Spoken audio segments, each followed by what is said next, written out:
Alright, I'm going to jump right into it.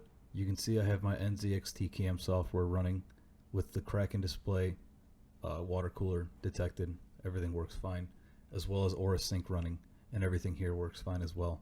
We're going to go through the uninstallation process if you've already installed NZXT Cam software, and then we're going to go ahead and show you how to actually install it in the correct order and change a few settings to try to get this to actually detect your water cooler. So again, the first thing that we're going to do is we're actually going to uninstall NZXT Cam software completely from your computer, and to do that we're going to follow BrightTech09's video. Give him a like, subscribe to him, whatever. I'm doing this just to save myself some time, and the guide is very thorough. What you're going to want to do is actually go to revouninstaller.com and click on free download in the download section. This will allow you to follow the rest of the guide regarding uninstalling NZXT Cam software completely.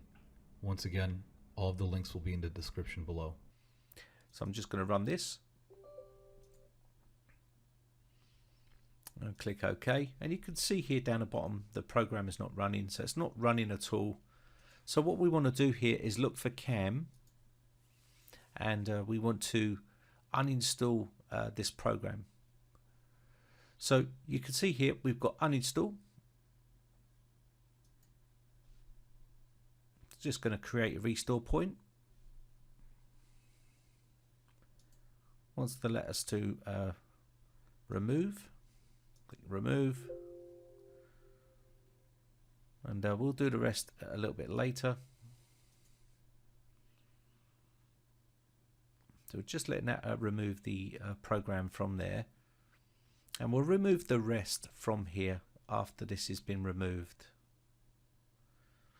Now this is a real known problem. A lot of people are suffering with this problem. I don't know why, but it's a real issue. So I'm going to go no here, and I'm going to go into advanced and go scan.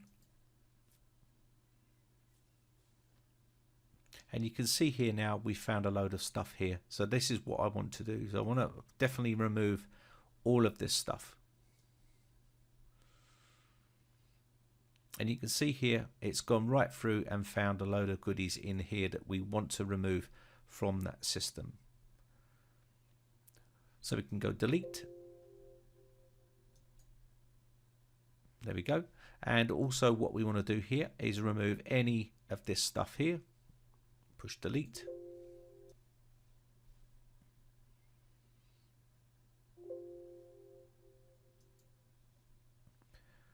Okay, so it's going to delete this on the next reboot. Just try that once more just to make sure. Okay, so during the next restart these will be deleted, and click finish.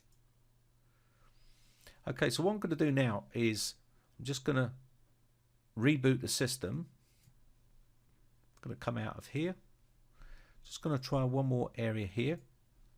I'm going to remove this as well. Inside here, system 32. And we're going to come down here, make sure we're looking for tasks.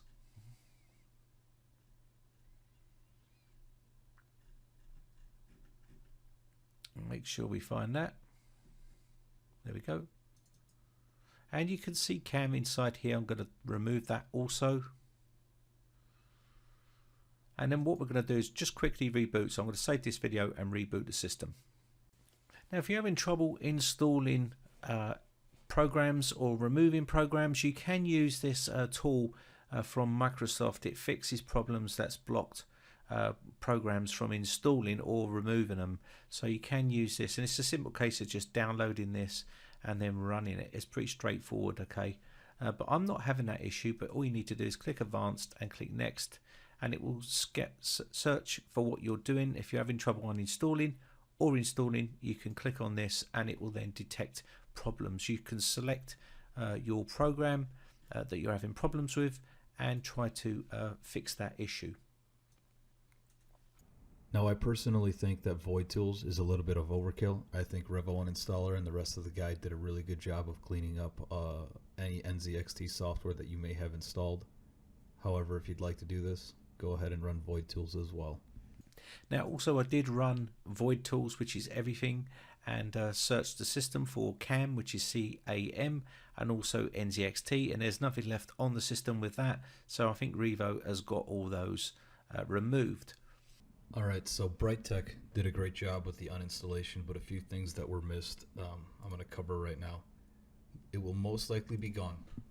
However, if you hit start and type in Bluetooth and other devices, make sure that in this section here you don't see anything regarding NZXT. If you do, you're going to click on it and you're going to remove the device. You want anything NZXT gone. Another thing you're going to want to check is you're going to hit start and type in device manager, and you're going to go down to your universal serial bus devices. Mine are obviously working correctly, so they are displayed here. However, if you have something that does not say NZXT on it and it's got this little symbol here that I have on my Ethernet controller, a little warning symbol, you're going to right click on it and you're going to uninstall that device. Okay, so now we actually have to get rid of some Armoury Crate stuff, some other customizing stuff. You will be reinstalling it later, but for the time being, we're going to get rid of it. So you're going to hit start, you're going to start typing uninstall, and you're going to click on add or remove programs. Scroll down and look for anything Armoury Crate. So I have Armoury Crate and Armoury Crate Lite service. And then you're also going to get rid of the Aura service. That's just your lighting service. Click on those, click on install. You can keep your framework, obviously your chipset drivers and everything else like that. What we're getting rid of is just lighting and customization options. Once you have done that, restart your computer, and I think we're about to start installing this in the correct order. Okay, here's the fun part. Now that you restarted your computer, you may have seen that your Kraken device was detected on the bottom right here, as well as any other NZXT or CAM services that might pop up. They should have popped up here in the bottom right. If it did not, what you're going to have to do is actually trace the wire, the micro USB, from your Kraken device, and it should be going to a USB 2.0 header.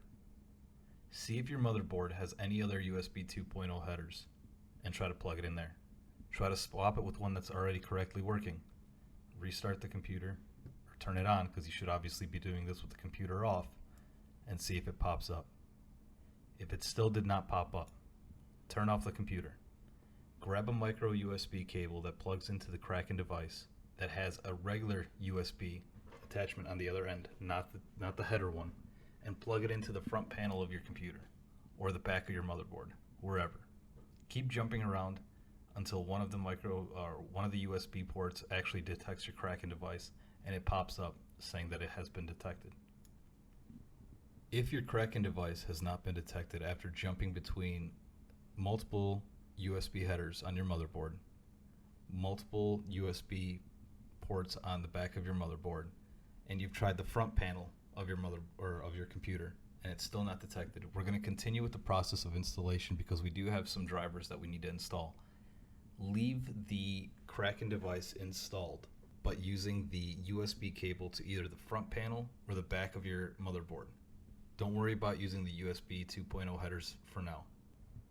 You may already have an instance of the NZXT Cam software downloaded on your computer. Get rid of that, go to the website, and just download a new instance of it just to be sure. Run the installer as you have previously and install the software. Check to see if your Kraken device has been detected. If it has not, go ahead and close the software. Press Ctrl-Alt-Delete and go to Task Manager. Once you're in the Task Manager, find anything that's related to CAM software or NZXT, like Cam Helper.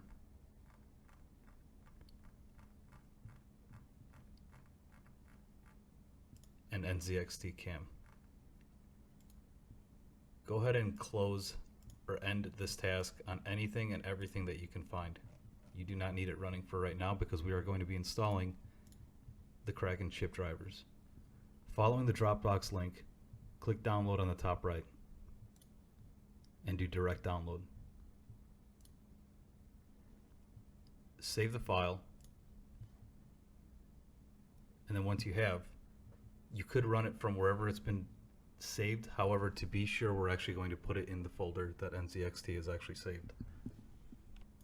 The download after you extract it will have an image about how to install the Kraken chip driver. It's pretty self-explanatory.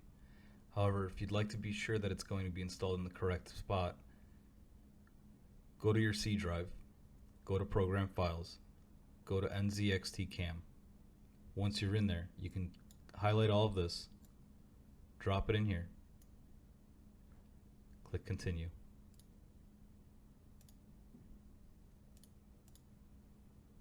And once you've done that, follow the process of clicking the ASE USB INF and clicking Install. This will install the Kraken drivers. After you've done so, restart the computer and you're going to open up NZXT Cam Software again and see if your Kraken device is detected. Now at this point you've uninstalled everything correctly, you've installed everything correctly and in the right order, and your Kraken device should be detected on the Cam software. If it still is not connected, you're going to have to play around with that cable. You're going to have to plug it into the front panel again, you're going to have to plug it into the back of the motherboard, you're going to have to plug it into another USB 2.0 header if you find one on your motherboard. If at that point it doesn't work, you have one option left. So assuming that everything has worked up until this point and your Kraken is detected, and you want to reinstall Armoury Crate, if your motherboard supports any Aura light sinks or anything like that, you're going to want this back on your computer. You're going to go on their site, you're going to download it, and you're going to install it as you normally would. It's going to restart your computer, whatever it's got to do, let it go through its process. So with Armoury Crate installed again, you might run into issues and Kraken might stop being detected. To fix that, we're going to click on Start, and we're going to start typing in Services. Once Services pops up, you're going to click on it, and you're going to change a few of the startup types. The update check has to be changed to Delayed Start, so you're going to double click on it and change it to Delayed Start. The COM service by Asus, also Delayed Start. Update service, Delayed Start. You can take a look at this and see anything that I have as Asus or Asus, what needs to be on Delayed Start. For some reason, I was able to change back the Armoury Crate service after I changed all these back to automatic, but that was originally Delayed Start as well. Everything should be working now. I hope.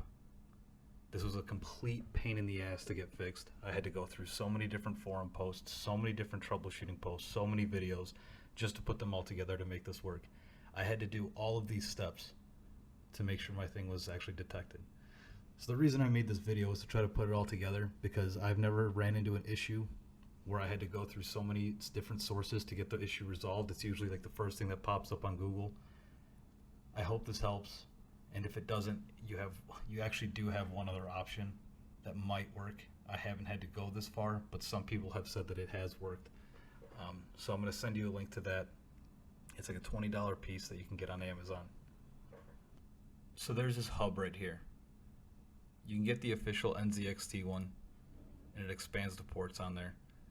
You're going to plug in the motherboard one that's labeled MB and white. There are other videos on how to actually get this installed if you really need help doing it. It's pretty self-explanatory, and if my video did not help you, this might actually be your only option. If it still doesn't work, you might have a bad device, and you might want to contact NZXT and see if they could actually help you out, because there's no other solution that I've found. Good luck.